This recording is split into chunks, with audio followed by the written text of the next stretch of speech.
Welcome to the 2020 West Virginia Division of Natural Resources Driver Safety Training.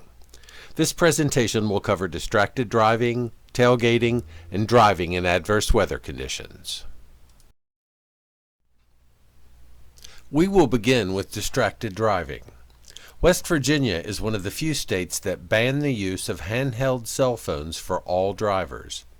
West Virginia prohibits drivers under the age of 18 from all cell phone use. The use of a handheld cell phone while driving became a primary offense on July 1, 2013. Prior to that, texting while driving was considered a secondary offense, so law enforcement had to notice another violation before they could stop drivers and ticket them for distracted driving. Texting while driving is illegal for all drivers in West Virginia. It is considered a primary offense, meaning you can be pulled over and ticketed for texting while driving, even if you haven't committed another violation. In fact, all handheld cell phone use is illegal and considered a primary offense. However, drivers are allowed to talk on a cell phone if using a hands-free device, but drivers under the age of 18 are not, unless they are contacting the 911 emergency system.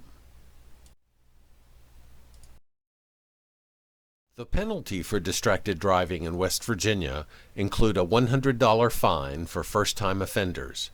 That increases to $200 for the second offense and $300 for third and subsequent offenses. Additionally, third and subsequent convictions add 3 violation points to your driver's license record.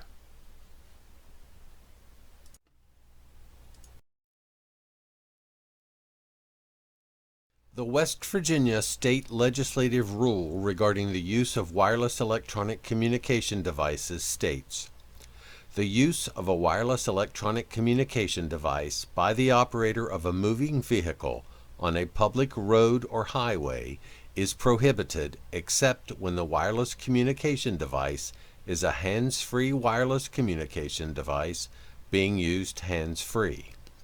See West Virginia Code 17C-14-15 for additional guidance and exceptions related to the use of two-way radio communications. According to the National Highway Traffic Safety Administration, distracted driving can be defined as any activity that diverts attention from driving, including talking or texting on your phone, eating and drinking, talking to people in your vehicle, fiddling with the stereo, entertainment or navigation system, or anything that takes your attention away from the task of safe driving. Texting is the most alarming distraction. Sending or reading a text takes your eyes off the road for 5 seconds. At 55 miles per hour, that is like driving the length of an entire football field with your eyes closed.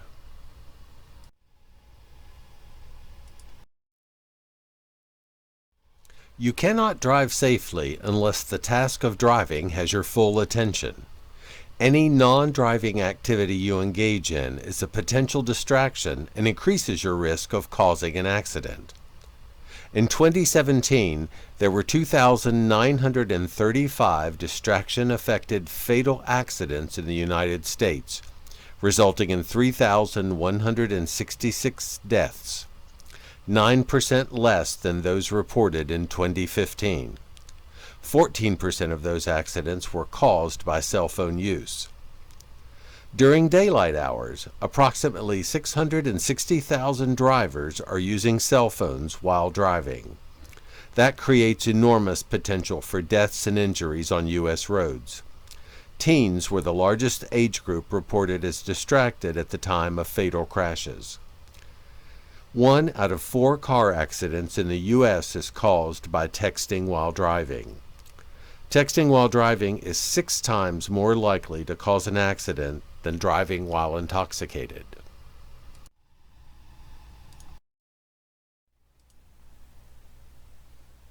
Research studies have found that motor vehicle crashes are the leading cause of workplace fatalities, accounting for 24% of all fatal occupational injuries. Many of those fatalities resulted from distracted driving. On-the-job accidents are costly to employers, incurring costs of more than $24,500 per property damage crash and $150,000 per injury crash. A company will see a hike in its insurance premium if one of its fleet's drivers is ticketed for violating distracted driving laws, not to mention involved in a distracted driving accident. In 2008, a commercial fleet transportation company had to pay $24.7 million when one of its drivers caused a fatal accident while texting and driving. The National Highway Traffic Safety Administration estimates that 100,000 police-reported crashes are the direct result of driver fatigue each year. This is another example of distracted driving. These results estimated 1,550 deaths, 71,000 injuries, and $12.5 billion in monetary losses. According to a Fleet Management and Safety Solutions study, a driver who is eating or drinking is 3.6 times more likely to be in an automobile crash than attentive drivers who are not eating or drinking while driving. A study by ExxonMobil of 1,000 drivers discovered that 70% of drivers eat while driving and 83% drink beverages while they are on the road. The National Highway Traffic Safety Administration estimates that eating and driving increases the likelihood of crashes by 80%. Additionally, 65% of near-miss crashes are caused by distracted drivers who are eating or drinking while driving. According to the National Highway Traffic Safety Administration, there are three main types of driving distractions. Number 1, visual, taking your eyes off the road. Number 2, manual, taking your hands off the steering wheel.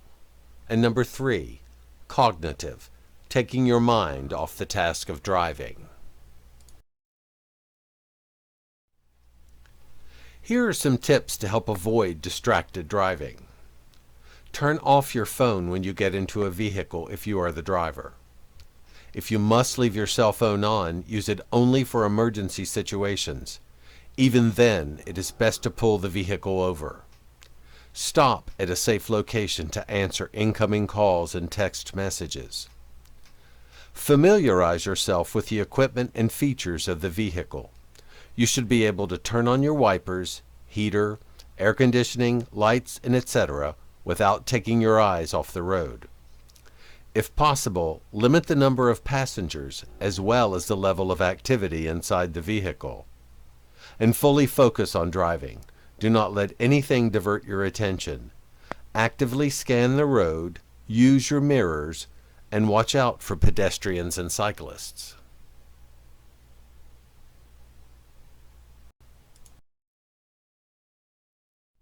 Store loose gear, possessions, and other distractions that could roll around in the vehicle so that you are not tempted to reach for them in the floor or seat. If you use a GPS, don't try to enter an address or location coordinates while driving. Enter your destination when you first enter the vehicle. If there is a change in destination, pull over at a safe location to enter the necessary changes in the GPS. Also, make sure audio turn-by-turn directions are on and easy to hear. If you are drowsy, pull off the road. Do not attempt to get to your destination faster. Make sure you get an adequate amount of sleep each night. Eat before you leave for your destination or stop at a safe location. Don't let your knees do the driving while you eat. Food spills are a major cause of distraction. Finish dressing and personal grooming at home before you get on the road. This includes shaving, applying makeup, and fixing your hair. Adjust your seats and mirrors, climate controls, and sound systems before hitting the road.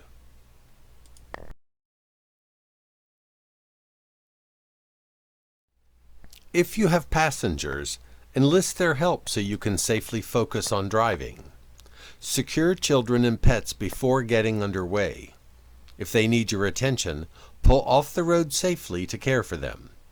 Reaching into the back seat while driving can cause you to lose control of the vehicle. As a general rule, if you cannot devote your full attention to driving because of some other activity, it is a distraction. Take care of it before or after your trip, not while you are behind the wheel. Take your time driving and always be aware of your surroundings. The entire object is to keep yourself and your passengers safe on the road. The next topic is tailgating. Tailgating is defined as driving too closely behind another vehicle.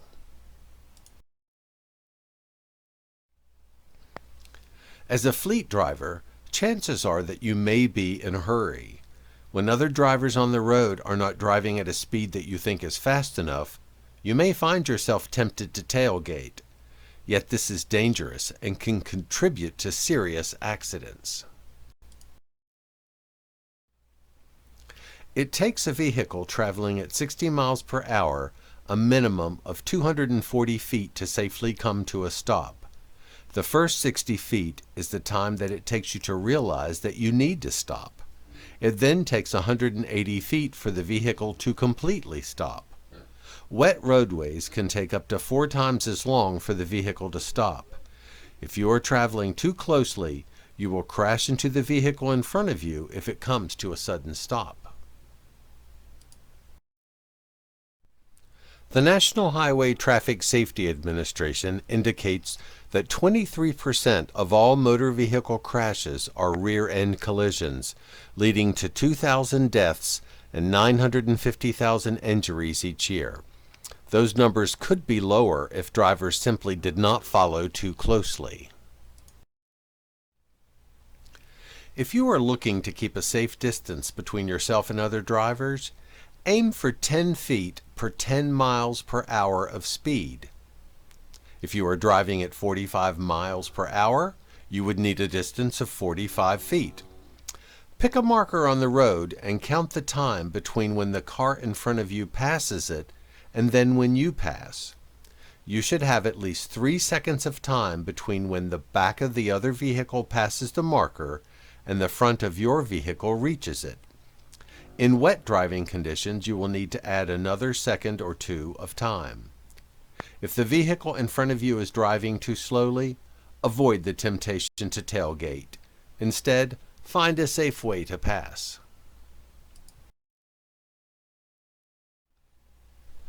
The third and final topic of this year's driver safety training is driving in adverse weather conditions.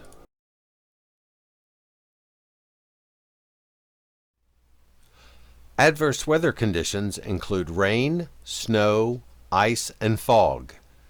Each of these conditions affects your ability to see while driving. According to the United States Department of Transportation's Federal Highway Administration, there are 1,312,000 weather-related vehicle accidents each year. That is 23% of all reported vehicle accidents. 6,250 people are killed and over 480,000 people are injured in weather-related vehicle accidents each year. 74% of weather-related crashes happen on wet pavement and 46% during rainfall. Reduce your speed at the first sign of rain or drizzle on the road. This is when many road surfaces are most slippery because moisture mixes with oil and dust that has not been washed away. Turning on your low-beam headlights can help with visibility. However, heavy rainfall can reduce visibility to 0. Pull over and wait for the rain to subside or until visibility is restored. 17% of crashes occur in snow or sleet. 12% occur on icy pavement, and 14% on snow or slushy pavement. Roads are most hazardous when the snow or ice begins to melt. The slush or wet surface acts as a lubricant and traction is reduced. The windshield and windows of your vehicle should be kept clear. To obtain maximum visibility, turn on low beam headlights and windshield wipers. Drive slowly and stay further behind the vehicle in front of you. Slow to a crawl on ice. Reduce speed as you approach curves and intersections. It is also important to avoid fast turns and quick stops. If you begin to skid, let up on the accelerator and turn the front wheels in the direction of the skid. Shift to low gear before going down a steep hill, but do not downshift at too fast a speed. While accounting for only 3% of all weather-related crashes, fog may be the most dangerous adverse weather condition. In some cases, visibility may be non-existent. It is easy to think that you can see well enough to proceed through patchy fog. However, you may suddenly encounter a heavy fog bank and find yourself in a dire circumstance of not being able to see ahead, behind, or on either side of your vehicle. Turn on the low beam headlights. Do not use high beams. It can decrease your visibility as high beams will reflect back and cause a glare. Reduce your speed. Fog makes it difficult to judge speed. Check your speedometer to make sure you have slowed down. Increase the distance between your vehicle and the vehicle in front of you. Be prepared to stop within the space that you can see in front of your vehicle. Watch for slow-moving vehicles and check your rear-view mirrors for vehicles approaching from behind. If fog becomes so thick that you can barely see safely, pull your vehicle off to the side of the road. Do not continue driving until the fog lifts and visibility improves. Congratulations! You have successfully completed the 2020 West Virginia Division of Natural Resources Driver Safety Training. Proceed to print your certificate of completion, and please keep the certificate for your records. If you have taken this training in a classroom setting, please have participants sign the class verification form and submit it to the Agency Fleet Coordinator via email at justin.r.petrie@wv.gov or through regular mail at 324 4th Avenue, South Charleston, West Virginia, 25303. Thank you.